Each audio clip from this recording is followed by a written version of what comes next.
Today, we are going to be answering some questions, some frequently asked questions regarding diet and nutrition. Okay, question one. How do you get enough protein without gaining weight? And I think this is one that I have heard so many women try to increase their protein, and then they notice that, hey, wait a second, my calories have gone up. Well, if you simply increase something to what you're already eating today, then of course your calories are going to go up. It's like if you have always been eating a certain way, then you add a candy bar every day. That is extra calories and it'll throw you into a calorie surplus. So, yes, it does require kind of a revamp of how you're eating. And so, first of all, I would say try to choose protein sources that are low fat and low calorie. All right. So instead of having full fat cottage cheese, choose the low fat or the non fat. Same thing with Greek yogurt. Choose chicken, which is low fat, ground beef that's low fat, and the protein powders. Now, here is a key one. The protein powders, there are huge differences in the calories per gram of protein and protein powders. So for those, you really want to pay attention to the label. And here's what you want to do when you're looking at the label. So usually, well, I live in Europe, so they have it based on 100 grams of the protein powder. But whatever the serving size is, it goes like this. If you were eating pure protein with nothing else, it would be 4 calories per gram of protein. So that's kind of the gold standard of like a protein powder. I don't know if there's any protein powder who gets down that low, but that would be if it was 100% protein that you're eating. So what you want to do is for the serving size, you look at how many calories that serving size, whatever that line is on the nutrition guide. If it's the serving size, if it's for 100 grams, whatever, like look down that same column. So you look at the number of calories. Let's say in a serving size, there's 100 calories, just to make the math easy. And then you look at how many grams of protein you are getting in that serving size. Let's say you're getting 10. In that case, you divide the calories, 100, by the grams of protein, 10, and you discover that actually you are paying 10 calories for each gram of protein. Now that's fairly high. I would not choose a protein powder that has 10 calories per gram of protein. That's just too much. The ones that I've been able to find here, the best ones, are about 5 calories per gram of protein. So that's pretty good. And I also have noticed that the non-flavored, they might have a little bit lower calorie count than the flavored ones, but kind of depends on the brand. So that's one place where you may inadvertently be taking on a whole ton more calories than you bargained for. And another thing that you should definitely look out for is everything that's labeled like high protein.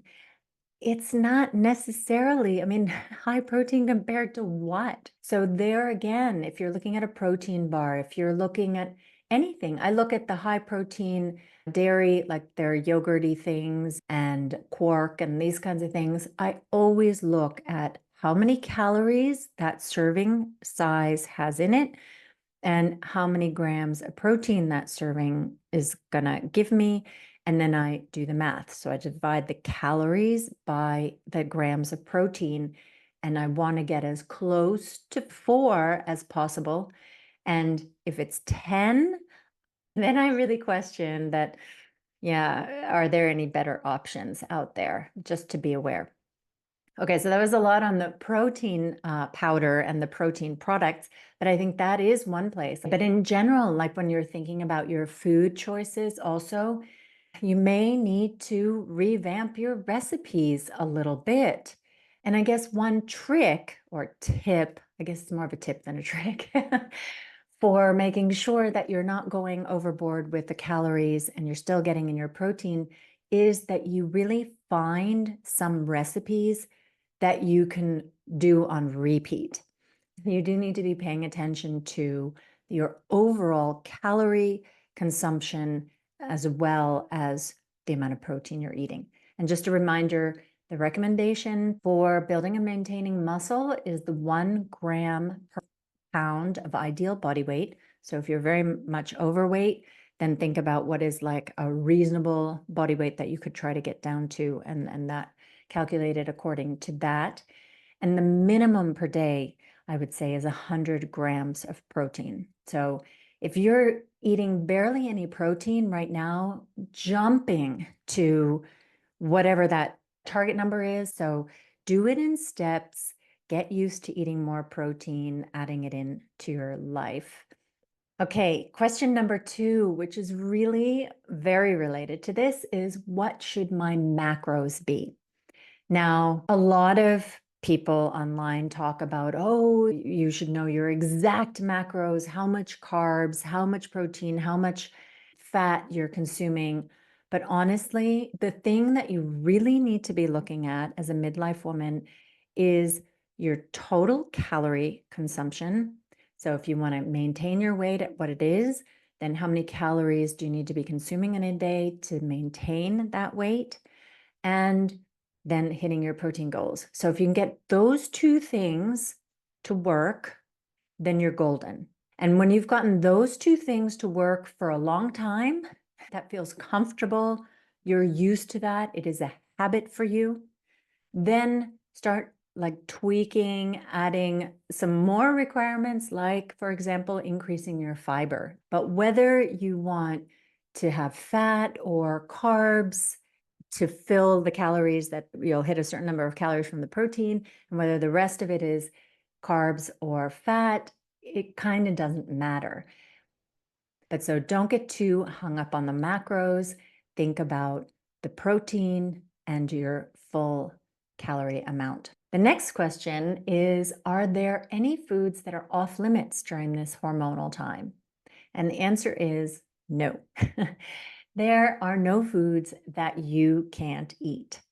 Now, that said, that doesn't mean go to town and eat everything that you want to eat. You know, I am no longer my 16-year-old son who is just going through a growth spurt and can literally sit there and put away the Ben and Jerry's, eat like a kilo of chocolate every day, and still look like he hasn't been fed. That's not our situation. So you need to make choices. Obviously, if you're going to choose something which is more calorie dense, like an ice cream or a slice of pizza, then you need to also balance that out with some things that are less calorie dense, or so eat less of that ice cream than you would of, let's say, fat-free yogurt. Okay. You just need to be smart about it, but you can eat anything you want. Now, whether you will feel better by reducing sugar or all those things, that is something you need to test out for yourself. And the thing that I would recommend, and this is related to the earlier question and answers, is protein. Focus on the protein. And what I have found, and what a lot of my clients have found, is that once you start thinking protein first, you feel more satiated, so you don't get as many cravings for like, oh, I don't really know what I want, but I want something. And then you try eating this and you realize that wasn't it. And then you try something else. Like you get so much less of that. And the other thing that will help with cravings is getting enough sleep. Because honestly, when you are not getting enough sleep, then your hunger and satiety hormones, which tell you that, hey, I'm full, or hey, I'm hungry, those just go haywire. And that's why you will notice on days when you've slept badly that you kind of crave more food. It's easier to kind of fall off the bandwagon with your food. So try to get enough sleep and eat enough protein, but essentially you can eat anything. One more note is just that alcohol.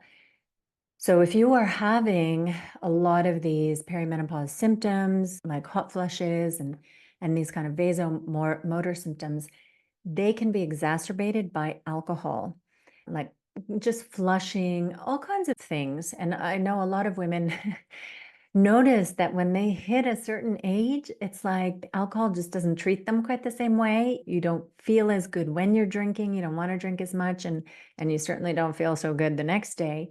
So alcohol is something that you may want to limit a bit more as you go through menopause and get older. And finally, the $1,000,000 question, which is how to keep the weight off once you've lost it. First of all, one of the reasons why I don't offer like a weight loss program where I would give you, this is what you need to eat over the next whatever 12 weeks, is that what ends up happening is that you can stand on your head for 12 weeks, as long as you see there's a light at the end of the tunnel, and soon I'll be able to get back to normal life. So you may lose the weight, and then you stop your diet, and then you go back to normal life, and then you start regaining the weight very quickly, or maybe more slowly, but eventually you'll regain it because you haven't made changes really to your habits. So earlier I talked about how you want to choose a few meals or a collection of meals that you can eat on repeat. Maybe you have 3 breakfasts that have the right calorie, protein combination, and some lunches and some snacks and these kinds of things. So you really want to build habits and keep those. So if I'm coaching somebody and they want to do a fat loss phase, then instead of me giving them a whole bunch of recipes, I really want to look at what are they eating now and what kinds of habit shifts can we make? Can we make some tweaks? Because all of us like different kinds of foods, like food texture and all that thing. So the things that I eat that work for me, if I give them to you, you might be like, oh my God, if I had to eat these for the rest of my life, I would be like, yeah, I wouldn't want that would be the end, right? So it needs to be something that you can adhere to. And so it is far more useful to find things that you like. Maybe you like Tex-Mex, maybe whatever the thing is that you like, and find something individual. But the point is to build habits that aren't just for the 12 weeks, for the rest of your life. And yes, in the diet, you are in a calorie deficit. So you're eating less than what you need. But actually, once you've established those meals that work in the calorie deficit, when you shift into maintenance mode, it just means that you might make some tweaks to those to bring the calorie level to the maintenance level. Maybe it is that you allow yourself an ice cream once a week, or maybe it is that you eat a slightly bigger portion size, or you have some fruit for dessert every day, or whatever. But essentially, when you're doing the calorie deficit, that you learn ways of eating that you can continue with after you're out of the calorie deficit. I hope that makes sense. And then the other piece of this is actually very much like in your mind.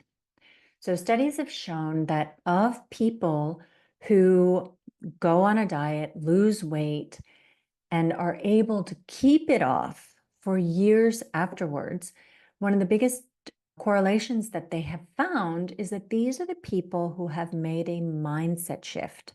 They have kind of changed their identity around food. So instead of being like the person who sits down in front of the TV every evening with a bag of chips or some ice cream, maybe they've swapped that out for carrot sticks. Or maybe their new lifestyle or how they identify themselves is that they don't eat in the last hour that they're awake, which, by the way, is a really good tip. That has helped me a lot. I noticed that, holy cow, that's when the calories really get consumed, in that last hour when you're kind of tired and you're distracted watching TV. But having this kind of mindset shift and thinking of yourself as, I'm somebody who eats healthy. I'm somebody who eats 4 healthy meals a day, or I'm somebody who eats protein and vegetables. I'm somebody who doesn't buy chips at the store. I don't keep candy around my house. I don't need candy. Like when you start thinking of yourself and identifying in a new way, you're able to sustain those habits much better. And by the way, this pertains also to fitness habits. So instead of thinking of yourself as, oh, I was always the one who was picked last, or I'm the cardio queen. If you start thinking of yourself as, I'm the one with muscle, I'm the strongest 50-year-old in the gym, you start thinking about that is your identity, then it becomes much, much easier to maintain that habit or those habits going forward. So hard to create the habits, that's always the hardest part. And then maintaining them is much easier when you become that person that you have just been practicing in that habit making stage. But for sure, the short answer to that question of how to keep the weight off once you've lost it is that you need to eat in maintenance. In other words, your calorie level needs to be such that you're not eating in a surplus. So if you're eating more calories than what your body is consuming in the course of the day, then your weight is going to go up. And actually, okay, I said then your body's consuming over the course of a day, but it's enough to think on a weekly basis. So if you, for example, for me, 2,000 calories a day is about what I can eat without my weight going up. So over the course of a week, 2,000 times 7 is 14,000. Then I don't need to eat 2,000 every day. If I know that I'm going to go to a party on Saturday, or that I have more time to eat, or that I want a glass of wine or maybe a gin and tonic on the weekend, then I can organize my life so that I'm used to eating a little bit less Monday through Friday, still not in a starvation state though. I don't want to be hungry, but I can be like not full on Monday through Friday, or let's say Sunday through Friday or whatever on the weekdays. And then that leaves a little bit more leeway for me to eat a little bit more on the weekends. And I always answer these questions rambling a little bit, but I hope it's helpful to understand the thought process and the logic behind these things and not just kind of get the black and white answer. All right, so those were the diet and nutrition questions that I had gotten so far. If you're interested in learning more about diet and nutrition and protein, then here are some great resources. Podcast number 65 on how to stop your metabolism from slowing down in midlife. And podcast number 62, which is the benefits of tracking what you eat. And that's especially good if you're looking at doing some long-term nutrition changes. I recommend that one. Till next week, happy training.